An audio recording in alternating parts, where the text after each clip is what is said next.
ವೀಕ್ಷಕರೇ, ಇದೇ ಮೇ 4ನೇ ತಾರೀಕು ಪಶ್ಚಿಮ ಬಂಗಾಳದಲ್ಲಿ ಮಮತಾ ಬ್ಯಾನರ್ಜಿ ಅವರನ್ನ ಅಧಿಕಾರದಿಂದ ಕೆಳಕ್ಕೆ ಇಳಿಸಿದ ತಕ್ಷಣ ಹೊಸ ಮಾದರಿಯ ತ್ರಿಬಲ್ ಡಿ ಮಾಡೆಲ್ ಅನ್ನ ಜಾರಿ ಮಾಡೋದಕ್ಕೆ ಈಗ ಪ್ರಯತ್ನ ನಡೀತಾ ಇದೆ. ಈ ತ್ರಿಬಲ್ ಡಿ ಮಾಡೆಲ್ ಅಂದ್ರೆ ಇಷ್ಟು ಕಾಲ ವೆಸ್ಟ್ ಬೆಂಗಾಲ್ನಲ್ಲಿ ಅಕ್ರಮವಾಗಿ ನೆಲೆಸಿ ಕಳ್ಳ ಓಟುಗಳನ್ನ ಹಾಕ್ತಾ ಮಮತಾ ದೀದಿಯವರ ಪಕ್ಷಕ್ಕೆ ಕುಮ್ಮಕ್ಕನ್ನ ಕೊಡ್ತಾ ಇದ್ದಂತ ಮತ್ತು ಮುರ್ಷಿದಾಬಾದ್ನಲ್ಲಿ ತನ್ನ ಉಗ್ರವಾದದ ಚಟುವಟಿಕೆಗಳನ್ನ ನಡೆಸ್ತಿದ್ದಂತ ಆ ಒಂದು ಇಲ್ಲಿಗಲ್ ಬ್ಯಾಚ್ ಅನ್ನ ಮೊದಲು ಡಿಟೆಕ್ಟ್ ಮಾಡ್ತಾರೆ. ಇಲ್ಲಿ ತ್ರಿಬಲ್ ಡಿ ಯಲ್ಲಿ ಬರುವಂತ ಮೊದಲ ಡಿಗೆ ಅರ್ಥ ಡಿಟೆಕ್ಟ್ ಅಂತ, ಅಂದ್ರೆ ಆ ಒಂದು ಬ್ಯಾಚ್ ಅನ್ನ ಪತ್ತೆ ಹಚ್ಚೋದು. ಆ ಒಂದು ಅಕ್ರಮ ವಲಸಿಗರ ಹೆಸರಲ್ಲಿರುವಂತ ನಕಲಿ ಆಧಾರ್ ಕಾರ್ಡ್, ಪ್ಯಾನ್ ಕಾರ್ಡ್ ಹಾಗೂ ವೋಟರ್ ಐಡಿ ಕಾರ್ಡ್ಗಳನ್ನ ಡಿಲೀಟ್ ಮಾಡ್ತಾರೆ.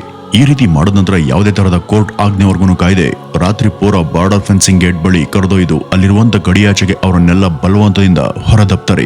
ಅಸ್ಸಾಂನಲ್ಲಿ ಈಗಾಗಲೇ ಗೆದ್ದಿರುವಂತಹ ಹಿಮಂತ್ ಬಿಶ್ವ ಶರ್ಮಾರವರು ಈ ಒಂದು ಮಾಡೆಲ್ ಅನ್ನ ಅಲ್ಲಿ ಚಾಲನೆಗೆ ತಂದಿದ್ದಾರೆ. ಇದನ್ನು ಈಗ ವೆಸ್ಟ್ ಬೆಂಗಾಲ್ನಲ್ಲೂ ಕೂಡ ಫಾಲೋ ಮಾಡೋದಕ್ಕೆ ಕ್ಷಣಗಣನೆ ಶುರುವಾಗಿದೆ. ಇಲ್ಲಿ ಈವರೆಗೂ ಸುಮಾರು 2 ಕೋಟಿಯಷ್ಟು ಸಂಖ್ಯೆಯ ಅಕ್ರಮ ವಲಸಿಗರಿಗೆ ಯಾವುದೇ ಆಧಾರ ಇಲ್ಲದೆ ಅವರಿಗೆ ಆಧಾರ್ ಕಾರ್ಡ್, ವೋಟರ್ ಹಾಗೂ ಪ್ಯಾನ್ ಕಾರ್ಡ್ಗಳನ್ನು ಕೂಡ ವಿತರಿಸಿದ್ದಾರೆ. ಮೇ 4ನೇ ತಾರೀಕು ಮಮತಾ ಬ್ಯಾನರ್ಜಿ ಅವರು ಚುನಾವಣೆಯಲ್ಲಿ ಸೋತ ನಂತರ ಅದೇ ರಾತ್ರಿ ಬಿಜೆಪಿಯ ಚೀಫ್ ಸೆಕ್ರೆಟರಿಯೇಟ್ ಒಂದು ಆದೇಶವನ್ನ ಜಾರಿ ಮಾಡಿದೆ. ಕೋಲ್ಕತ್ತಾದ ಸರ್ಕಾರಿ ಕಟ್ಟಡದಲ್ಲಿ ಅದರ ಕಾರ್ಯನಿರ್ವಹಣಾ ಕೇಂದ್ರದಲ್ಲಿ ಯಾವುದೇ ತರಹದ ಗವರ್ನಮೆಂಟ್ ಫೈಲ್ಸ್ ಮಿಸ್ ಆಗಬಾರದು, ಯಾವುದೇ ದಾಖಲೆ ಡ್ಯಾಮೇಜ್ ಕೂಡ ಆಗಬಾರದು ಹಾಗೂ ಅವುಗಳನ್ನ ಯಾರು ಕೂಡ ಗುಟ್ಟಾಗಿ ಮನೆಗೆ ಸಾಗಿಸಬಾರದು. ಅದಲ್ಲದೆ ಅವುಗಳ ಸ್ಕ್ಯಾನಿಂಗ್, ಪ್ರಿಂಟಿಂಗ್ ಅನ್ನು ಕೂಡ ಮಾಡಬಾರದು.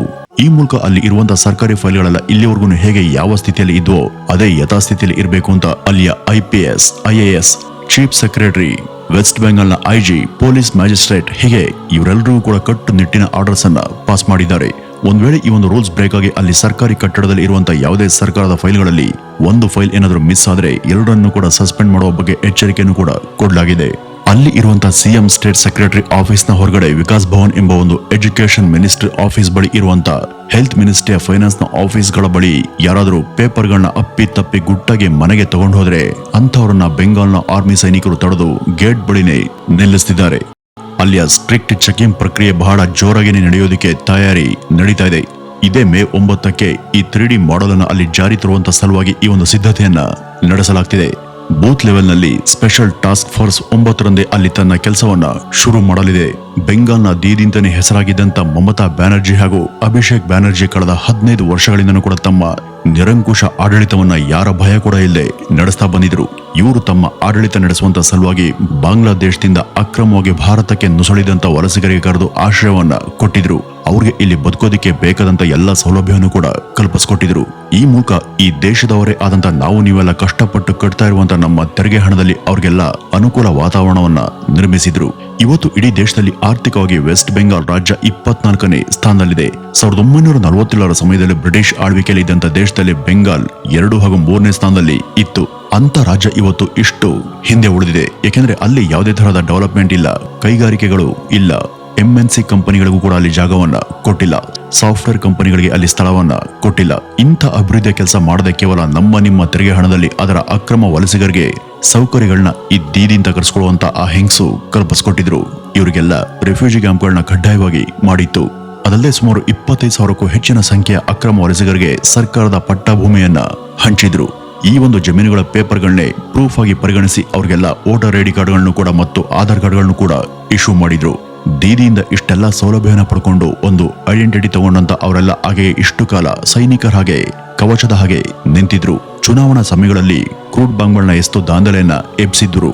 ಪ್ರಜೆಗಳನ್ನ ಹೆದರಿಸೋದು, ಉದ್ಯಮಗಳ ಹೆಸರಲ್ಲಿ ಹಿಂಸಾಚಾರ ಹಾಗೂ ಅರಾಜಕತೆಯನ್ನ ಸೃಷ್ಟಿ ಮಾಡೋದು, ಸೋಷಿಯಲ್ ರ್ಯಾಗಿಂಗ್ ಅನ್ನ ಉಂಟು ಮಾಡೋದು, CAA ಮತ್ತು NRC ತರದ ಬಿಲ್ಗಳನ್ನ ವಿರೋಧ ಮಾಡೋದು, ಬಾರ್ಡರ್ ಫೆನ್ಸಿಂಗ್ ನ ಬಳಿ BSF ಯೋಧರ ಮೇಲೆ ಹಲ್ಲೆ ಮಾಡೋದು, ಇಷ್ಟೆಲ್ಲ ಮಾಡೋ ಮೂಲಕ ವೆಸ್ಟ್ ಬೆಂಗಾಲ್ನ ಸರಹದ್ದಿನೊಳಗೆ ಬಂದು ಸೇರ್ಕೊಳ್ಳೋದು ಈವರೆಗೂ ಅತ್ಯಂತ ಸುಲಭದ ಕೆಲಸ ಆಗಿತ್ತು.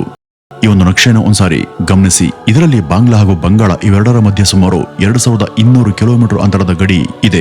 ಆದರೆ ಇದರಲ್ಲಿ ಕೇವಲ 1600 ಕಿಲೋಮೀಟರ್ಗೆ ಮಾತ್ರನೇ ಅಧಿಕೃತವಾಗಿ ಬಾರ್ಡರ್ ಫೆನ್ಸಿಂಗ್ ಇರೋದು. ಉಳಿದಂತ 600 ಕಿಲೋಮೀಟರ್ ದೂರದ ಗಡಿಗೆ ಯಾವುದೇ ತರಹದ ಬಾರ್ಡರ್ ಫೆನ್ಸಿಂಗ್ ಇಲ್ಲ. ಮುಖ್ಯವಾಗಿ ಇಲ್ಲಿಯ ನಾರ್ತ್ ಭಾಗದಲ್ಲಿ ಇರುವಂತಹ ವೆಸ್ಟ್ ಬೆಂಗಾಲ್ನ 600 ಕಿಲೋಮೀಟರ್ಗಳ ಬಾರ್ಡರ್ ಫೆನ್ಸಿಂಗ್ ಇಲ್ಲದಂತ ಗಡಿಯ ಮೂಲಕ ಅಕ್ರಮ ವಲಸಿಗರು ಮುರ್ಷಿದಾಬಾದ್, ಮಲ್ಡಾ ತರದ ಜಿಲ್ಲೆಗಳಿಗೆ ನಾರ್ತ್ 24 ಮಾರ್ಗದ ಮೂಲಕ ದಿನಾಜ್ಪುರ್, ಡಾರ್ಜಿಲಿಂಗ್, ಜುಲ್ಫೈಗುರಿ ಈ ರೀತಿ ಮುಂತಾದ ಜಿಲ್ಲೆಗಳಲ್ಲಿ ಲಕ್ಷಾಂತರ ಸಂಖ್ಯೆಯಲ್ಲಿ ಬಂದು ತುಂಬಿಕೊಂಡಿದ್ರು. ವೀಕ್ಷಕರೇ, ನಿಮ್ಗೆ ಇಲ್ಲಿ ಒಂದು ಸಣ್ಣ ಉದಾಹರಣೆ ಕೊಡೋದಕ್ಕೆ ಬಯಸ್ತೇನೆ. ದೂರದ ಒಮೆನ್ನಲ್ಲಿ ಇದೇ ತರ ಯಾವುದೇ ಐಡೆಂಟಿಟಿ ಇಲ್ಲದಂತ ಬಾಂಗ್ಲಾದ ಅಕ್ರಮ ವಲಸಿಗರು ನೆಲೆಸಿದ್ದಾರೆ. ಅದೇ ರೀತಿ ಕಾಂಟ್ರಾಕ್ಟ್ ಬೇಸಿಸ್ ಮೇಲೆ ಈ ರೀತಿ ಯಾವುದೇ ಪ್ರೂಫ್ ಕೂಡ ಇಲ್ಲದೆ ಲೇಬರ್ ಐಡಿ ಕೂಡ ಇಲ್ಲದೆ ಅಕ್ರಮ ಬೆಂಗಾಳಿಗರನ್ನ ಕನ್ಸ್ಟ್ರಕ್ಷನ್ ಅಂತ ಕೆಲಸಗಳಿಗೆ ಸೇರಿಸಿಕೊಳ್ಳಲಾಗಿದೆ. ಇಂಥ ಲೆಕ್ಕವಿಲ್ಲದಷ್ಟು ಅಕ್ರಮ ವಲಸಿಗರು ಒಮೆನ್ ದೇಶದಲ್ಲಿ ಇದ್ದಾರೆ. ಅವರೆಲ್ಲ ಒಮೆನ್ನ ಪೊಲೀಸ್ ರೆಡ್ಗೆ ಹೆದರಿ ಒಮೆನ್ನಿಂದ ಮಸ್ಕಟ್ಗೆ ತಲೆಮರೆಸ್ಕೊಂಡು ಹೋಗಿರೋದು ಕೂಡ ಸತ್ಯ. ಇವರೆಲ್ಲ ಒಮೆನ್, ಕತಾರ್ ತರದ ದೇಶಗಳಿಗೆ ಮೊದಲು ಲೀಗಲ್ ಆಗಿನೇ ಪ್ರವೇಶ ಮಾಡ್ತಾರೆ. ಬರುವಾಗ ವೀಸಾದ ಜೊತೆ ಬರ್ತಾರೆ. ಆದ್ರೆ ಅದು ಎಕ್ಸ್ಪೈರ್ ಆದಾಗ ಅಲ್ಲಿಂದ ವಾಪಸ್ ಹೋಗದೆ ಅಲ್ಲಿಯೇ ತಲೆಮರೆಸ್ಕೊಂಡು ಉಳಿದ್ಬಿಡ್ತಾರೆ. ಅಲ್ಲೆಲ್ಲ ಇವರು ಕಾಂಟ್ರಾಕ್ಟ್ ಬೇಸಿಸ್ ನ ಮೇಲೆ ಕನ್ಸ್ಟ್ರಕ್ಷನ್ ಹಾಗೂ ಇನ್ನಿತರ ಎಷ್ಟೋ ತರದ ಉದ್ಯೋಗಗಳಲ್ಲಿ ತೊಡಕೊಂಡು ಅಕ್ರಮವಾಗಿ ನೆಲೆಸಿರ್ತಾರೆ. ಇದು ವಾಸ್ತವಿಕ ಸತ್ಯ. ಬೇಕಾದ್ರೆ ನೀವು ಗಲ್ಫ್ ದೇಶಗಳಲ್ಲಿ ನಿಮ್ಗೆ ಪರಿಚಯದ ಯಾರಾದ್ರೂ ಇದ್ರೆ ಅವರನ್ನ ಒಂದ್ಸಾರಿ ಕೇಳಿ ನೋಡಿ, ಇದು ನಿಜನಾ ಅಥವಾ ಸುಳ್ಳ ಅಂತ. ಅಲ್ಲೆಲ್ಲ ಕಠಿಣವಾದಂತ ಶರಿಯಾ ಕಾನೂನುಗಳು ಇದ್ದಾವೆ. ಅಂತ ಶಿಸ್ತುಬದ್ಧ ರೂಲ್ಸ್ ಇರುವಂತ ದೇಶಗಳನ್ನೇ ಈ ಅಕ್ರಮ ವಲಸಿಗರು ಬಿಟ್ಟಿಲ್ಲ. ಅಕಸ್ಮಾತ್ ಅಲ್ಲೇನಾದ್ರೂ ಇವರು ಸಿಕ್ಕಾಕೊಂಡ್ರೆ ಡೈರೆಕ್ಟ್ ಇವರ ತಲೆಯನ್ನ ತೆಗಿತಾರೆ, ಇಲ್ಲಾಂದ್ರೆ ನೇಣು ಹಾಕಿ ಕೊಲ್ತಾರೆ. ಹೀಗಿದ್ದು ಕೂಡ ಅವರು ಯಾವುದೇ ತರಹದ ಭಯ ಇಲ್ಲದೆ ಅಲ್ಲಿ ನುಸುಳಿ ತಲೆಮರೆಸಿಕೊಂಡು ಜೀವನವನ್ನ ಮಾಡ್ತಿದ್ದಾರೆ ಹಾಗೂ ಕೈಗೆ ಸಿಕ್ಕಂತ ಕೆಲಸವನ್ನ ಮಾಡಿ ಕೈ ತುಂಬ ಹಣವನ್ನ ಸಂಪಾದಿಸ್ತಿದ್ದಾರೆ. ಈ ರೀತಿ ಇರುವಾಗ ಇನ್ನು ಸರ್ವೇ ಜನ ಸುಖಿನೋ ಭವಂತು ಎಂಬ ತತ್ವದಲ್ಲಿ ನಂಬಿಕೆ ಇಟ್ಟಿರುವಂತ ಭಾರತದಂತ ಈ ಒಂದು ಸೆಕ್ಯುಲರ್ ದೇಶವನ್ನ ಸುಮ್ಮನೆ ಬಿಡ್ತಾರ? ಗಲ್ಫ್ ದೇಶಗಳಲ್ಲಿ ಇವರು ಅಕ್ರಮವಾಗಿ ವೀಸಾದ ಅವಧಿ ಮುಗಿದ ನಂತರ ಕೂಡ ತಲೆಮರೆಸಿಕೊಂಡು ತಮ್ಮ ಪಾಡಿಗೆ ತಾವು ಜೀವನವನ್ನ ಮಾಡ್ತಿದ್ದಾರೆ. ಆದ್ರೆ ಅವರು ಅಲ್ಲಿ ತಂಪಾಡಿಗೆ ತಾವು ಕೆಲಸ ಮಾಡಿಕೊಂಡು ಇದ್ದಾರೆ. ರಾಜಕೀಯದ ವಿಷಯದಲ್ಲಿ ತಲೆ ಹಾಕೋದಿಲ್ಲ, ಓಟನ್ನು ಕೂಡ ಹಾಕಲ್ಲ, ಅಲ್ಲಿಯ ರಾಜಕಾರಣದಲ್ಲಿ ಭಾಗಿಯಾಗಲ್ಲ. ಹಾಗಾಗಿ ಅಲ್ಲಿ ಇವರಿಂದ ಆ ದೇಶಗಳಿಗೆ ಯಾವುದೇ ತರಹದ ಗಂಭೀರ ಸಮಸ್ಯೆ ಇಲ್ಲ ಅಂತಾನೆ ಹೇಳಬಹುದು. ಆದ್ರೆ ಭಾರತದ ಕತೆ ಈ ರೀತಿ ಅಲ್ಲ. ಒಂದ್ ವೇಳೆ ಗಲ್ಫ್ ದೇಶಗಳಲ್ಲಿ ಇರುವಾಗೇನೆ ಇಲ್ಲೂ ಕೂಡ ಇವರು ಸುಮ್ನೆ ಹೊಟ್ಟೆಪಾಡಿಗೆ ಬಂದು ಕೆಲಸ ಮಾಡ್ಕೊಂಡು ಜೀವನವನ್ನ ಸಾಗಿಸ್ತಿದ್ರೆ ನೋ ಇಶ್ಯೂ, ಯಾವುದೇ ಸಮಸ್ಯೆ ಇರಲಿಲ್ಲ. ಆದ್ರೆ ಇಲ್ಲಿ ಅಕ್ರಮವಾಗಿ ನುಸುಳಿ ಜೀವನ ಮಾಡುವುದರ ಜೊತೆಗೆ ಅವರು ಓಟನ್ನು ಕೂಡ ಹಾಕ್ತಿದ್ದಾರೆ. ಚುನಾವಣೆ ಸಮಯದಲ್ಲಿ ದೊಂಬಿಯನ್ನ ಎಬ್ಬಿಸ್ತಾರೆ, ಪ್ರಜೆಗಳನ್ನ, ನಾಗರಿಕರನ್ನ ಹೆದರಿಸ್ತಾರೆ, ಹಿಂಸಾಚಾರವನ್ನ ನಡೆಸ್ತಾರೆ. ಮುರ್ಷಿದಾಬಾದ್ನಲ್ಲಿ ಮೈನರ್ ಹಿಂದೂ ಸಮುದಾಯದ ಅಂಗಡಿ ಮುಂಗಟ್ಟುಗಳಿಗೆ ಇವರು ಬೆಂಕಿಯನ್ನ ಹಚ್ಚಿ ನಾಶ ಮಾಡ್ತಾರೆ. ಇಲ್ಲಿಯ ಮುಲ್ಡಾ ಜಿಲ್ಲೆಯ ಹಳ್ಳಿಗಳಲ್ಲಿರುವಂತಹ ಹಿಂದೂ ಮೈನರ್ ಸಮುದಾಯದ ಜನರ ಮೇಲೆ ಹಲ್ಲೆ ಮಾಡಿ ಅವರನ್ನ ಬೇರೆ ಕಡೆಗೆ ಬಲವಂತದಿಂದ ಸಾಗಿಸಿದ್ದಾರೆ. 1990ರ ಸಮಯದಲ್ಲಿ ಇದೇ ತರ ಕಾಶ್ಮೀರದಲ್ಲಿ ಹಿಂದೂ ಪಂಡಿತರನ್ನ ಓಡಿಸಲಾಗಿತ್ತು. ಆವಾಗ 5 ಲಕ್ಷದಷ್ಟು ಜನ ನಮ್ಮವರು ಪರಕೀಯರ ದಾಳಿಗೆ ಸಿಲುಕಿ ಜಾಗವನ್ನ ಖಾಲಿ ಮಾಡಿದ್ರು. ಈಗ ಇಂಥದ್ದೇ ಸ್ಥಿತಿ ಬಂಗಾಳದಲ್ಲೂ ಕೂಡ ವಲಸಿಗರಿಂದ ಶುರುವಾಗಿದೆ. ಆದ್ರೆ ಇದು ಇನ್ನೂ ಕೂಡ ಇದೇ ರೀತಿ ಮುಂದುವರಿಬೇಕಾ? ಆದ್ರೆ ಈ ಮಮತಾ ದೀದಿ ಮಾತ್ರ ಕೇವಲ ಓಟ್ಸ್ಗಾಗಿ ಇವರು ಅಷ್ಟು ಅಪಾಯಕಾರಿ ಅಂತ ಗೊತ್ತಿದ್ರು ಕೂಡ ಅವ್ರಿಗೆ ವೋಟರ್ ಐಡಿಗಳನ್ನ, ಪ್ಯಾನ್ ಕಾರ್ಡ್ಗಳನ್ನ ಕೊಟ್ಟು ಆಶ್ರಯವನ್ನು ಕೂಡ ಕೊಡ್ತಿದ್ದಾರೆ. ಅಲ್ಲಿ 600 ಕಿಲೋಮೀಟರ್ ವರ್ಗು ಬಾರ್ಡರ್ ನಲ್ಲಿ ಫೆನ್ಸಿಂಗ್ ಇಲ್ಲ ಅಂತ ಹೇಳಿದ್ನಲ್ಲ, ಅಲ್ಲಿ ಸುಮಾರು 200 ಕಿಲೋಮೀಟರ್ ವರ್ಗು ರಿವರ್ ಬಾಡಿ ಇದೆ. ಅಂದ್ರೆ ಅಲ್ಲಿ ಫೆನ್ಸಿಂಗ್ ಹಾಕೋದಿಕ್ಕೆ ಸಾಧ್ಯ ಇಲ್ಲ. ಅಟ್ಲೀಸ್ಟ್ ಅಲ್ಲಿ ಸುಮಾರು 400 ಕಿಲೋಮೀಟರ್ ಫೆನ್ಸಿಂಗ್ ಅನ್ನ ಹಾಕಬಹುದು. ಆದ್ರೆ ಅದಕ್ಕೆ ಬೇಕಾದಂತ 127 ಕಿಲೋಮೀಟರ್ ಉದ್ದದ ಜಾಗವನ್ನ ನಮಗೆ ಕೊಡಿ ಅಂತ BSF ನವರು ದೀದಿ ಸರ್ಕಾರದ ಅಧಿಕಾರಿಗಳ ಬಳಿ ಹೋಗಿ ಅಂಗಲಾಚಿದ್ರು ಕೂಡ ದೀದಿ ಮಾತ್ರ ಈವರೆಗೂ ಆ ಜಾಗವನ್ನ ಕೊಡ್ಲೇ ಇಲ್ಲ. ದೇಶದ ರಕ್ಷಣೆಗಾಗಿ ಅಷ್ಟು ಸ್ಥಳ ಅವರಿಗೆ ಕೊಡಿ ಅಂತ ಕೇಳಿದಾಗ ಅದನ್ನ ಸ್ಥಳೀಯರು ಹಾಗೂ ಸಂಬಂಧಪಟ್ಟಂತ ರೈತರಿಂದ ಖರೀದಿ ಮಾಡಿ ಆರ್ಮಿಗೆ ಕೊಡುವಂತ ಜವಾಬ್ದಾರಿ ಯಾರ್ದಾಗಿರುತ್ತೆ? ಅದು ಆ ರಾಜ್ಯದ ಮತ್ತು ಸರ್ಕಾರದ್ದು ಆಗಿರುತ್ತೆ, ಅಂದ್ರೆ ದೀದಿಯದ್ದು. ಆದ್ರೆ ಆ ಜಾಗವನ್ನ ಕೊಟ್ರೆ ಫೆನ್ಸಿಂಗ್ ಅನ್ನ ಹಾಕ್ತಾರೆ. ವಲಸಿಗರು ಒಳಗ್ ಬರೋದಕ್ಕೆ ಆಗೋದಿಲ್ಲ, ನನ್ನ ವೋಟರ್ಸ್ ಕಡಿಮೆ ಆಗುತ್ತೆ ಅಂತ ಈ ಮಹಾತಾಯಿ 127 ಎಕರೆ ಆ ಜಾಗವನ್ನ ಕೊನೆಗೂ ಕೊಡ್ಲೇ ಇಲ್ಲ. ಈ ಒಂದು ವಿವಾದ ಬೆಂಗಾಲ್ನ ಹೈಕೋರ್ಟ್ ವರ್ಗು ಹೋಯ್ತು. ಸ್ವತಃ ನ್ಯಾಯಾಧೀಶ ಇದನ್ನ ಕೊಡಿ ಅಂತ ಹೇಳಿದಾಗ್ಲೂ ಕೂಡ 127 ಎಕರೆ ಜಾಗದ ಬದಲು ಕೇವಲ 12 ಕಿಲೋಮೀಟರ್ ಜಾಗವನ್ನ ಆಕೆ ಕೊಟ್ಟಿದ್ಲು. ಮನುಷ್ಯತ್ವನೇ ಇಲ್ಲದಂತ ಈ ಲೇಡಿ ಅಧಿಕಾರಕ್ಕಾಗಿ ಮಾಡದಂತ ಇಂಥ ಕೆಟ್ಟ ಕೆಲಸಗಳು ಒಂದಲ್ಲ ಎರಡಲ್ಲ, ಈ ರೀತಿ ಬೇಕಾದಷ್ಟಿದ್ದಾವೆ. ಇನ್ನು ಮೊನ್ನೆ ಚುನಾವಣೆಯಲ್ಲಿ ಸೋತಾಗ ಈಕೆ ತನ್ನ ಸೋಲನ್ನ ಆಕೆ ಒಪ್ಕೊಳ್ತಾಳೆ ಅಂತ ಎಲ್ಲರೂ ಅನ್ಕೊಂಡಿದ್ರು. ಆದ್ರೆ ಬಿಜೆಪಿ 100 ಸೀಟ್ಗಳನ್ನ ದೋಚ್ಕೊಂಡಿದೆ, ವೋಟ್ ಟ್ಯಾಂಪರಿಂಗ್ ಆಗಿದೆ, ಇದೊಂದು ಅಕ್ರಮ ಚುನಾವಣೆ, ನಾನು ನನ್ನ ಮುಖ್ಯಮಂತ್ರಿ ಸ್ಥಾನಕ್ಕೆ ರಾಜೀನಾಮೆ ಕೊಡೋದಿಲ್ಲ, ಮರು ಚುನಾವಣೆಗೆ ನಿಲ್ತೀನಿ ಅಂತ ಹೇಳ್ತಾ ಜನರಿಗೆ ಇಲ್ಲ ಸಲ್ಲದನ್ನ ಹೇಳಿ ಗಲಾಟೆಗೆ ಪ್ರಚೋದನೆ ಕೊಡ್ತಿದ್ದಾರೆ.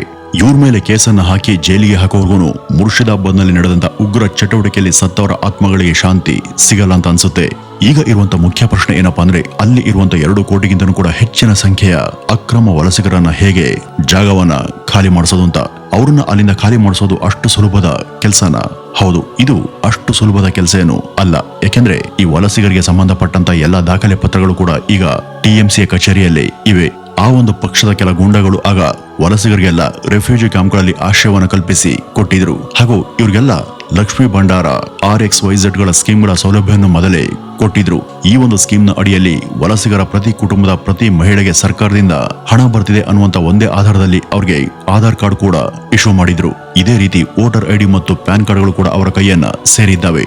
ಇನ್ನು ಈ ದೀದಿ ತನ್ನ ರಾಜ್ಯದಲ್ಲಿ ಈ ರೆಫ್ಯೂಜಿ ಕ್ಯಾಂಪ್ಗಳನ್ನ ಲೀಗಲೈಸ್ ಮಾಡಿದ್ರು. ವೀಕ್ಷಕರೇ, ಈ ರೀತಿ ಇಷ್ಟು ವರ್ಷಗಳ ಕಾಲ ಈ ದೀದಿ ಯಾರ್ಯಾರಿಗೆ ಯಾವ ಯಾವ ದಾಖಲೆಗಳನ್ನ ಕೊಟ್ಟಿದ್ದಾರೆ ಅನ್ನುವಂತ ಎಲ್ಲಾ ಪತ್ರಗಳು ಕೂಡ TMC ಕಚೇರಿಯ ಸರ್ಕಾರಿ ಕಟ್ಟಡದಲ್ಲೇ ಇದ್ದಾವೆ. ಈಗ ಹೊಸ ಸರ್ಕಾರ ಏನ್ ಮಾಡುತ್ತೆ ಅಂದ್ರೆ ಮೊದಲು 1971 ನಂತರ ಇಲ್ಲಿ ಯಾರ್ಯಾರಿಗೆ ಇವುಗಳನ್ನ ಕೊಡಲಾಯಿತು, ಯಾವ ಯಾವ ಪ್ರೂಫ್ಗಳನ್ನ ನೋಡಿ ಎಷ್ಟು ಜನರಿಗೆ ಪೌರತ್ವದ ಹಕ್ಕನ್ನ ಕೊಡಲಾಯಿತು ಅಂತ ಚೆಕ್ ಮಾಡ್ತಾರೆ. ಯಾವ ಯಾವ ರೆಫ್ಯೂಜಿ ಕ್ಯಾಂಪ್ಗೆ ಪಟ್ಟ ಜಮೀನನ್ನ ಕೊಟ್ಟಿದ್ದಾರೆ, ಎಷ್ಟು ಜನಕ್ಕೆ ಸರಿಯಾದ ದಾಖಲೆಗಳೇ ಇಲ್ಲದೆ ಜನ್ಮ ಪ್ರಮಾಣ ಪತ್ರವನ್ನ ಕೊಟ್ರು, ಹಾಗೂ ರೀಸೆಂಟ್ ಆಗಿ ಎಷ್ಟು ಜನಕ್ಕೆ ಲಕ್ಷ್ಮೀ ಭಂಡಾರ ಸ್ಕೀಮ್ ನ ಕೆಳಗೆ ಸರ್ಕಾರದ ಉಚಿತ ಸೌಕರ್ಯಗಳು ಸಿಕ್ಕಿವೆ ಅಂತ ಚೆಕ್ ಮಾಡ್ತಾರೆ. ಸ್ಥಳೀಯ ಪೊಲೀಸರು, ಜಿಲ್ಲಾ ಕಲೆಕ್ಟರ್ಗಳು ಏಕಾಏಕಿ ಒಂದ್ ರಾತ್ರಿ ಆ ರೆಫ್ಯೂಜಿ ಕ್ಯಾಂಪ್ಗಳಲ್ಲಿ ಇರುವಂತಹ 16,000 ಜನರ ಮೇಲೆ ರೈಡ್ ಅನ್ನ ಶುರು ಮಾಡ್ತಾರೆ. ಅವ್ರ ಹತ್ರ ಇರುವಂತಹ ಎಲ್ಲಾ ಡೇಟಾವನ್ನ ಸಂಗ್ರಹ ಮಾಡ್ತಾರೆ. ಅವರ ಹ್ಯಾಂಡ್ ಸ್ಯಾಂಪಲ್, ಐ ಸ್ಯಾಂಪಲ್ ಎಲ್ಲವನ್ನು ಕೂಡ ಕಲೆಕ್ಟ್ ಮಾಡ್ತಾರೆ.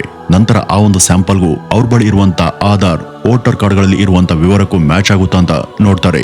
ಮ್ಯಾಚ್ ಆಗದಂತ ಎಲ್ಲಾ ದಾಖಲೆಗಳನ್ನು ಕೂಡ ತಕ್ಷಣ ಡಿಲೀಟ್ ಮಾಡ್ತಾರೆ.